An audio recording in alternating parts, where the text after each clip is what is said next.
Krishna group of college में आप सभी का स्वागत है।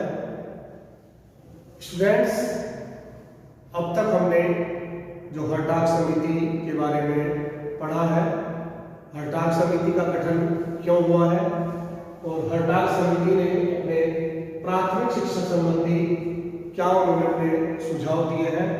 प्राथमिक शिक्षा में उन्होंने अपव्यय और अवरोधन को जो पाया था उसके उन्होंने कारणों पर जो बताए थे कि कारण ये थे, उसको हमने अब तक पढ़ा था। अब उन कारणों का समाधान करने की कोशिश करेंगे कि कारण के समाधान क्या क्या उन्होंने बताए हैं। सबसे पहले तो देखिए, अपव्यय अवरोधन के कारण पढ़ने के बाद में उसके समाधान के जो सुझाव दिए हैं वो बारी बारी से हम देखते हैं। नंबर 1, प्राथमिक शिक्षा का भार जो है पूर्णतया स्थानीय निकायों पर नहीं छोड़ा जाना चाहिए। यानी कि स्थानीय जो निकाय है, उनकी जो सरकार है वो बहुत ही कम अनुभवशील है, उसके पास पैसे की भी कमी है, वो अपनी जिम्मेदारी को जो है अच्छी तरह से नहीं निभा पा रहा है। एक तो अनुभव कम है, एक पैसा कम है, तो इसीलिए सारा का सारा जो बोझ है आपने स्थानीय निकाय पर छोड़ रखा है प्राथमिक शिक्षा का, तो वो उसको नहीं छोड़ना चाहिए, उसको सरकार को वहन करना चाहिए, राज्य सरकार को वहन करना चाहिए। दूसरा इसमें दिया है कि प्राथमिक शिक्षा को अनिवार्य करने में अभी जल्दी नहीं करनी चाहिए, यानी कि उसको शीघ्रता नहीं करनी चाहिए कि ये अनिवार्य है, कंपल्सरी है, सभी बच्चों को उसमें एडमिशन लेना ही लेना है। जो 6 वर्ष से 14 वर्ष तक की आयु वर्ग के जितने भी छात्र छात्रा है तो उनको पढ़ना ही जरूरी है, तो अभी ये निर्णय नहीं लिया जाना चाहिए। तीसरा इसमें लिखा है कि प्राथमिक विद्यालय में निरीक्षकों की जो संख्या है वो बहुत कम है, उसमें वृद्धि होनी चाहिए, क्योंकि एक निरीक्षक है अगर तो उसके पास में काफी स्कूल हो रहे हैं, वो किस किस स्कूलों की जो है एक सही रूप से जो है उसकी जांच करे और जांच के बाद अपनी आख्या प्रस्तुत करे उसमें, तो उसमें उसको दिक्कत हो रही है, तो निरीक्षकों की जो है संख्या बढ़ानी चाहिए। तीसरा इन्होंने चौथा दिया है इन्होंने कि जिन प्राथमिक विद्यालयों की व्यवस्था ठीक नहीं है उन्हें बंद कर देना चाहिए। यानी कि प्राथमिक विद्यालय खोलने के नाम पर प्राथमिक विद्यालय तो खोल दिया, लेकिन वहां पर अगर भवन की बात देखिए तो भवन भी पूरे नहीं है। अगर भवन पूरे भी नहीं है, वहां पर बच्चों के बैठने की पूरी व्यवस्था नहीं है, जो कमरे बनाए हैं वो हवादार नहीं है या रोशनीदार नहीं है, यानी कि हर मौसम में परफेक्ट होना चाहिए, तो परफेक्टनेस वहां पर नहीं है। पानी की व्यवस्था नहीं है, पेशाब घर की व्यवस्था नहीं है, खेल का मैदान नहीं है, वहाँ की जो शिक्षण सहायक सामग्री है वो उचित रूप से नहीं है, तो वो वहाँ पर अगर ऐसी हालत में रहेंगे तो शिक्षण कार्य तो वहाँ पर अपराध भी बंद हो जाएगा धीरे धीरे। तो ऐसे स्कूलों को पहले से ही उनको बंद कर देना चाहिए। नेक्स्ट इन्होंने बताई है कि प्राथमिक शिक्षा के पाठ्यक्रम जो है उसमें जीवनी उपयोगी विषय नहीं है, यानी कि जीवन से संबंधित जो उनको जानकारी देते हो ऐसे विषयों को उसमें स्थान दिया जाना चाहिए। मतलब बिना मतलब की जानकारी देने से तो फायदा ये है कि कम जानकारी दे, लेकिन उपयोगी जानकारी को दी जानी चाहिए। नेक्स्ट इन्होंने बताया है कि प्राथमिक विद्यालयों को मनोरंजन, ग्राम सुधार और प्रौढ़ शिक्षा का केंद्र भी बनाया जाना चाहिए। छोटे बच्चे जो है मनोरंजन की तरफ उनका ज्यादा झुकाव होता है, तो खेल खेल में ही बच्चों को पढ़ा देना चाहिए या उनका मनोरंजन भी होना जरूरी होता है, तो इस तरह कुछ खेल का सामान भी वहां पर उपलब्ध होना चाहिए। और जो है ग्राम सुधार के केंद्र बने प्राथमिक विद्यालय, कुछ इस तरह के कार्यक्रम भी वहां पर होना चाहिए और प्रौढ़ शिक्षा का केंद्र भी वहां पर चलना चाहिए। जो एक एज ग्रुप होता है उस एज ग्रुप के बाद में अगर शिक्षा लेनी है तो प्रौढ़ शिक्षा के अंतर्गत ही आएगी, चाहे उसमें पुरुष हो चाहे महिलाएं हो, तो प्रौढ़ शिक्षा केंद्र भी वहां पर उनको बनाना चाहिए। नेक्स्ट इन्होंने बताया है कि प्राथमिक विद्यालयों में जो प्रशिक्षित अध्यापक है और योग्य अध्यापक है उनकी नियुक्ति कर देनी चाहिए, है ना। और प्राथमिक विद्यालयों में जो है जो टीचर्स की कमी दिखाई दे रही है वहां पर टीचर्स की उनको नियुक्ति कर देनी चाहिए। और जो प्राथमिक अध्यापकों का जो प्रशिक्षण केंद्र है उनका स्तर भी ऊंचा उठाना चाहिए। और जो सेवारत अध्यापक है उनके लिए भी विशेष कोर्स चलाए जाने चाहिए, ताकि वो भी अपने को ट्रेंड महसूस कर सके या प्रशिक्षित में हो जाए। नेक्स्ट इन्होंने बताया है कि प्राथमिक अध्यापकों की जो सेवा शर्तें हैं उनमें भी सुधार किया जाना चाहिए, उनके वेतनमान भी बढ़ाना चाहिए, ताकि उनका जीवन स्तर जो है वो ऊंचा उठे जो है।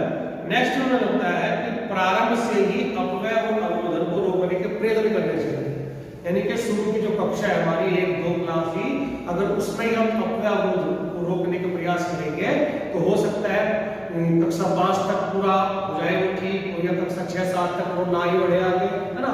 लेकिन उसमें फिर आपका माध्यमिक स्तर पर भी दिखाई देता है, फिर आपका उच्च स्तर पर भी अपना अवरोधन दिखाई देता है। तो इसका अभिप्राय यह है कि पूरी तरह से उस पर काम नहीं हो पाया। उन्होंने सुझाव तो दे दिया है, अब देखिए चलते हैं कि उन्होंने माध्यमिक शिक्षा के संबंधी कुछ सुझाव दिए हैं अपने, है ना। तो उन सुझाव को भी हम पढ़ते हैं, क्या क्या सुझाव उन्होंने दिए हैं। इसमें समिति ने माध्यमिक शिक्षा में 2 बड़ी कमियां पाई है। नंबर 1, एक तो माध्यमिक शिक्षा का परीक्षा प्रधान होना, यानी कि परीक्षा प्रधान उसको बना दिया गया है माध्यमिक शिक्षा को, और दूसरा माध्यमिक शिक्षा में अनुत्तीर्ण होने वाले छात्रों के प्रतिशत में निरंतर वृद्धि हो रही है। जो फेल हो रहे हैं बच्चे, उनमें निरंतर वृद्धि होती जा रही है। तो समिति ने इन दोनों कमियों के कुछ कारण बताए कि इस कारण से जो है ये कार्य हो रहा है। नंबर 1 तो है कि मिडिल स्कूलों का निम्न शैक्षिक स्तर, जो आपके जूनियर हाई स्कूल है, उनका जो शैक्षणिक स्तर है वो बहुत ही बेकार है। दूसरा मैंने बताया कि माध्यमिक शिक्षा में विस्तार जो है वो काफी हो रहा है, यानी कि माध्यमिक शिक्षा का विस्तार काफी हो रहा है, उस तरह के विद्यालयों की कमी हो रही है। नंबर तीसरा बताया कि कक्षा 10 से पहले है कक्षोन्नति में उदारता बढ़ती जा रही है। नेक्स्ट इन्होंने बताया है कि उपयुक्त शैक्षिक योग्यता और शिक्षक प्रशिक्षण प्राप्त अध्यापकों की वहां भी कमी जो है महसूस की जा रही है। नेक्स्ट इन्होंने बताया है कि विश्वविद्यालय उच्च शिक्षा के प्रति कम आकर्षण दिखाई दे रहा है। सिर्फ उसको माध्यमिक शिक्षा तक की एक यूनिट इकाई बना दी गई है, या वही तक की शिक्षा के ऊपर ही ज्यादा महत्व दिया जा रहा है, और उससे आगे भी हमें पढ़ाई करनी है, उसकी तरफ कोई ध्यान नहीं दिया जा रहा है। तो इन दोषों को दूर करने के लिए भी उन्होंने कुछ अपने सुझाव दिए हैं, उन सुझाव को हम पढ़ते हैं। पहला है कि मिडिल जो स्कूल है उनका जो पाठ्यक्रम है उसमें जितना ज्यादा सुधार हो सकता हो सुधार करने की कोशिश की जानी चाहिए, और जीवन से उपयोगी जो विषय है उन विषयों को उसमें स्थान दिया जाना चाहिए। नेक्स्ट इन्होंने बताया कि मिडिल स्तर की जो परीक्षा है वो सार्वजनिक होनी चाहिए, वो व्यक्तिगत नहीं होनी चाहिए, वो सार्वजनिक रूप से होनी चाहिए, और उत्तीर्ण छात्रों को उनकी योग्यता और आवश्यकता के अनुसार उनको उद्योगों की शिक्षा भी दी जानी चाहिए।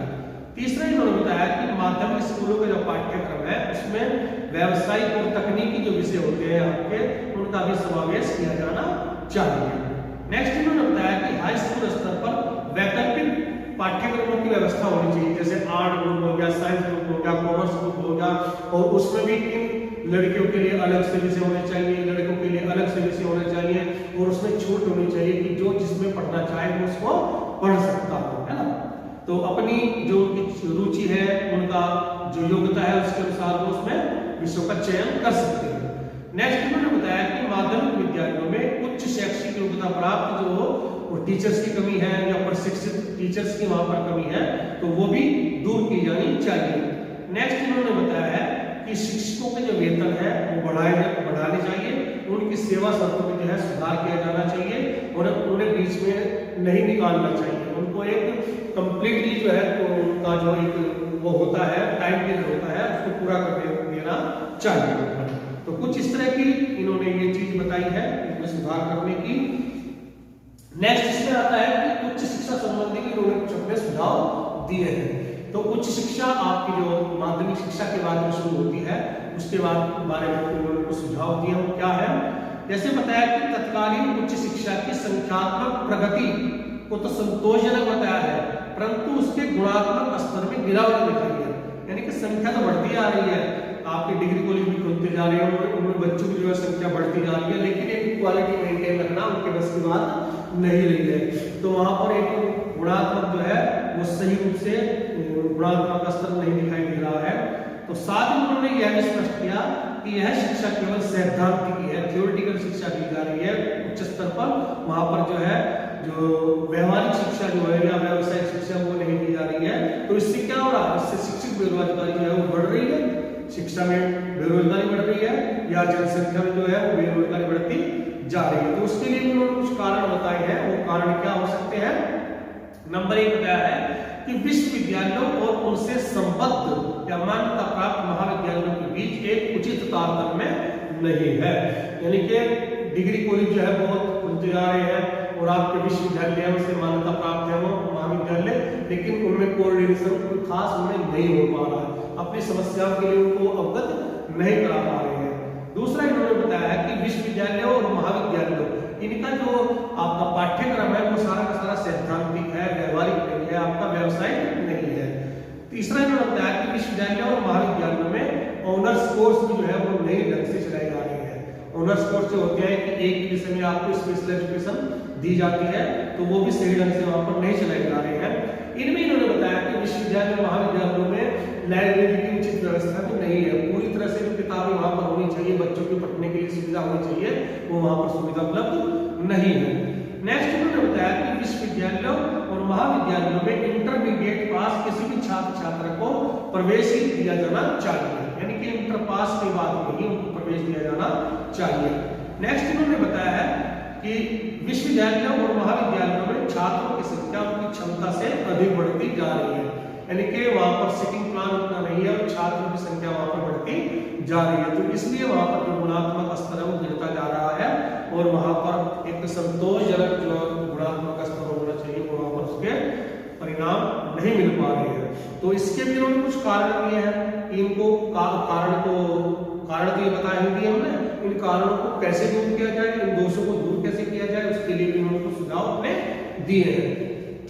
पहला सुझाव उन्होंने दिया है कि देश में कुछ विश्वविद्यालय और केवल शिक्षण कार्य और शोध संस्थानों के रूप में ही विकसित किए जाने चाहिए, यानी कि कुछ विश्वविद्यालय ऐसे होने चाहिए जहां पर सिर्फ शिक्षण कार्य होना चाहिए या वहां पर बस रिसर्च वर्क जो है शोध कार्य ही होना चाहिए, वो एफिलिएशन का कार्य उनको नहीं दिया जाना चाहिए। दूसरा इन्होंने बताया है कि सभी विश्वविद्यालयों में पुस्तकालयों, प्रयोगशालाओं और शोध कार्यशालाओं की उचित व्यवस्था भी की जानी चाहिए।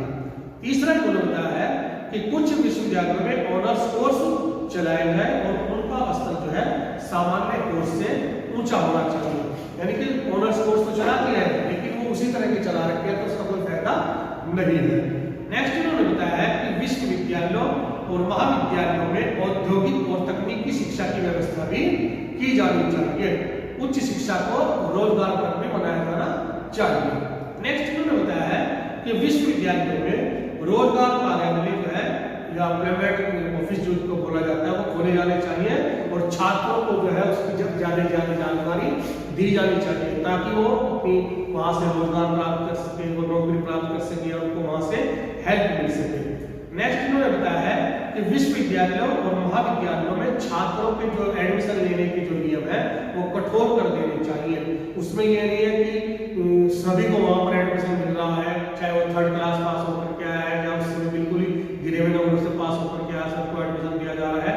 तो केवल जो योग्य और सक्षम छात्र हो उन्हें ही उच्च शिक्षा का ज्ञान दिया जाना चाहिए। नेक्स्ट इन्होंने बताया है कि संबद्ध कॉलेज के जो प्राध्यापकों की जो नियुक्ति है उनका उत्तरदायित्व जो है विश्वविद्यालयों पर ही होना चाहिए। जो आपके मान्यता प्राप्त डिग्री कॉलेज है उनमें जो अध्यापकों की नियुक्ति होगी तो कम से कम उत्तरदायित्व उनका विश्वविद्यालयों पर सौंपा जाना चाहिए या वे भी उसमें इंटरफेयर कर सकते हैं। केवल योग्य प्राध्यापक जो है उनको ही वहां पर नियुक्ति दी जानी चाहिए। तो इस प्रकार से इन्होंने अपने प्राथमिक शिक्षा संबंधी सुझाव, माध्यमिक शिक्षा संबंधी सुझाव और उच्च शिक्षा संबंधी सुझाव दिए हैं और उन सुझावों में जो उन्होंने कमियां पाई है उन कमियों को दूर करने के लिए उन्होंने अपने सुझाव दिए हैं।